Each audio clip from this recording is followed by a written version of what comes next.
Пайғамбарымыздың хадисінде келеді, мұсылман адам басқа бір адамды қолмен, тілімен ренжітпеу керек дейді.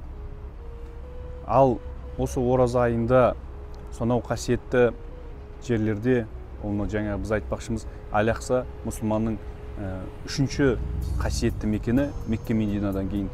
Сол жерлерде мұсылман бауырларымызды сол мешіттің ішінде атып, өлтіріп, оларды жарақаттап, тұтқындап алып кетіп жатыр. Осы уақытқа дейін 100 шақты адам жарақаттанған. 400 адамды қолдарын бұрап ұстап алып кетіп отыр.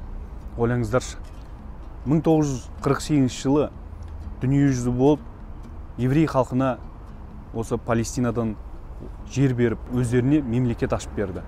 Енді бір жерде бейбіт болып өмір сүрудің орнына екі бауырлас халық бірімен қырылып жатыр. Бұл бірінші жыл емес, жылдағы болып отқан оқиға.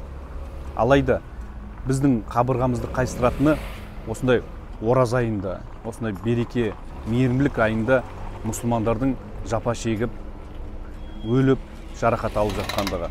Мен айтайын дегенім, құрметті бауырлар, жалпы осы елімізде талай ұлттар, талай діндер 30 жылдан аса өмір сүріп келе жатырмыз, яғни тәуелсіздік алғаннан бері.